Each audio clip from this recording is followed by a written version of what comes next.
Hi everyone, thank you so much for joining us today. We have the lovely Stefanie Horn. Stefanie is part of the Local Mums Network. She's also a TPC alumni, and just recently she has started StanfordMums.com, which we love. We love the girls from the Local Mums Network. Thank you so much. So thank you for joining us. Yeah, thank you for having me. So today we've got little Johnnie here too. Johnnie is a TPC baby. I'm not going to show you him because the camera's going to go all wobbly, but he's super cute. So in case you hear any gurgling and giggling in the background, that's Stefanie's little 10-month-old. So Stefanie, tell us a little bit about, first of all, what were the top 3 things that you couldn't do without when you were pregnant? So I would say the top 3 things I couldn't do without when I was pregnant were the Belly skincare products. I loved them and used them all the time. The other thing I loved was La Tote, because you can rent maternity clothes, and so rather than ending up with a closet full of clothes that I was going to wear maybe one time or would just, kind of end up in the back of my closet and never wear, I was able to kind of have a continuous flow of new clothes without paying the price. And the other thing I would say I couldn't do without, and I know you can't buy this, but a friend who is also pregnant and due around the same time, because it's wonderful to have someone to talk to who completely understands what you're going through in that moment. Yeah, and I think a lot of first-time parents don't realise the value of that, and actually that's part of the education that we have from the Parent Collective's point of view, because obviously that's what we do. We organise prenatal classes where everyone's due at the same time and they live in the same location. So you're like a walking advert for us, Stefanie. I am. Thank you so much. So tell us a little bit about your pregnancy first of all. Was it hard for you to get pregnant? I was lucky, and it was not hard for us to get pregnant. It only took about 4 months, so we were lucky in that sense. Amazing. And what was your pregnancy like? Well, first of all, I love to ask this question. Was it what you expected it to be? Oh, that's such a good question. You know what? I kind of went into the whole pregnancy, childbirth thing with no expectations because I didn't want to be let down or anything like that. So I don't know what my expectations were, but I will say that I was lucky and I actually had a really good pregnancy. I wasn't too sick or anything like that. And looking back now, I really miss being pregnant because I loved it. I loved feeling the baby kick and, knowing he was always there. It was just a really good feeling. It's definitely something that I miss. It's funny how many people say, oh, I wish I would have actually treasured it more. I agree with that. Because when you're in it, you're kind of almost wishing it away, yes. And you're just feeling so unsure. Yep. And so many people don't treasure those moments. So yeah, I definitely think that's something that a lot of first-time parents should do more. And it's also a little bit like Christmas, where the anticipation. Hi, Johnnie. Hi, buddy. Where it's kind of like Christmas in that the anticipation is so wonderful, and it really helps you build up to the moment and makes it even more amazing. So I think I would have too maybe tried to enjoy the anticipation of it a little bit more. Yeah. Oh, firstly, before we go any further, introduce this little guy. Who's this? So this is Johnnie. He's 10 months old. He's a Parent Collective baby. Yes. Can you wave hello? Can you wave hi? Are those veggie sticks delicious? Yes. In case you're wondering what that little pile is in front of Stefanie, that's backup veggie sticks. Yes.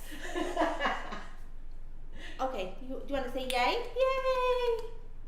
All right, we'll show everyone our tricks later. That's so funny. I used to go to my children, perform. I know. You have like 3 tricks and we just go through them all. So tell us a little bit about your birth. So you gave birth at Stanford Hospital, didn't you? I did, yes. Too. Incredible. Love it there. Yes, they are wonderful. We did not want to leave. Yeah. I know. Like, please keep us. Yeah. As long as possible. As long as possible was 2 nights. Not enough. So tell us a little bit about your actual birth. Okay, so first of all, we did take classes through the Parent Collective, and they were incredibly helpful, not just for me, but for my husband as well. I think he really enjoyed coming to the classes, and I kind of expected him to be a little shy about it, dread it a little bit, because husbands tend to do that. Yeah.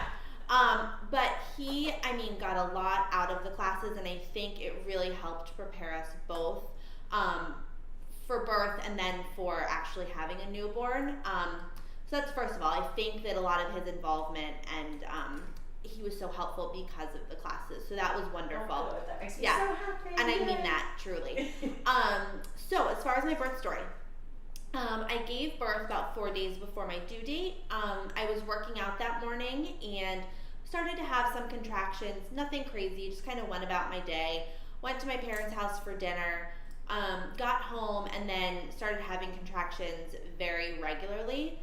My fear the whole time being pregnant, not really fear, but I was like, how am I gonna know? Like, how do I know what a contraction is? People say it feels like a tightening, and you know, I had no idea. So, but once they start, you really do know. They don't lie about that. So they ended up being like 3 minutes apart. My husband called the doctor. They said to go in because they were so close together.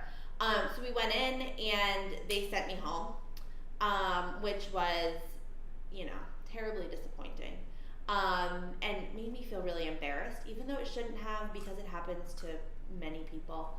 So we went home and then the contractions got much stronger within the hour, but I refused to go back to the hospital until about 1 o'clock the next afternoon, when you know, I was having very consistent contractions. They were very strong. Even then I refused to go, so my husband called the doctor's office. Yay!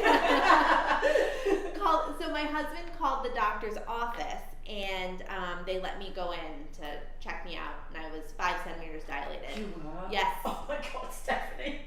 So she said, you have to go to the hospital now and get the epidural if you want one. Yeah. My entire pregnancy I'd said, I don't want an epidural, don't want an epidural. Well, that night before, when I was having contractions in bed and refusing to go back to the hospital, I said to my husband, I'm getting the epidural. Don't ask me if I'm sure. It's happening. I don't care. So we get to the hospital. I start immediately hysterically crying because I missed our dog. I don't know, totally irrational. I ended up getting the epidural. It worked for like 2 hours. Never ended up taking, I guess. I don't know. And by that point, I was fully dilated, so I had to start pushing. So I pushed without an epidural. Luckily, I only pushed for 20 minutes. And had a baby. Yeah. So I labored in the hospital for under 5 hours. So, I mean, if it hadn't been that quick, I think it would have been much worse not actually having an epidural. But yeah, the whole thing was super quick and I couldn't believe it. And we had this little guy. That's amazing. Yeah. So did you, how did you guys find things when you got home? Because if you stayed the 2 days. Yes. I don't, crazy. It's funny. During the day, it was kind of okay, but come like 7 o'clock at night, you think, oh, babies go to bed early, so the baby needs to go to bed at 7 o'clock, but newborns really just don't do that. Yeah. And so I kind of feel like we were trying to force things to happen that didn't necessarily need to happen yet, and it made us stressed, even though it shouldn't have, because it didn't really matter. And like we got some, you know, different, you know, kinds of apparatuses and, you know, baby equipment that was like supposedly so high tech and was going to help with these things, and they don't help right away because you have this teeny tiny new baby. So I mean, it was exhausting and it's all kind of a blur now, but honestly, it goes so fast. I know. And I think that the one thing I wish someone had told me ahead of time is everything that happens with a baby, especially in their first year, is a phase and it will end. It seems like forever when you're going through it, but really 6 weeks goes by super fast, and it's only 6 weeks. Yeah. So everything is just a phase and it ends. Do you know, that's actually a really good point. We should put that in our curriculum. Yes. Yeah. We should actually. It's so true. That's so true. Yeah. We should definitely put that in there. Yeah. Well, Stefanie, thank you so much. Thank it you was for so having nice to meet us. little Johnnie. Yes. Little Johnnie, now can we say bye-bye? Johnnie, say bye. Can you say bye-bye? Bye. We're all done. Yay. Yay. All done. You did such a good job. Future rock star. Yes. Thank you, Stefanie. Thank you so much. Thank you so much. Yay. There you go.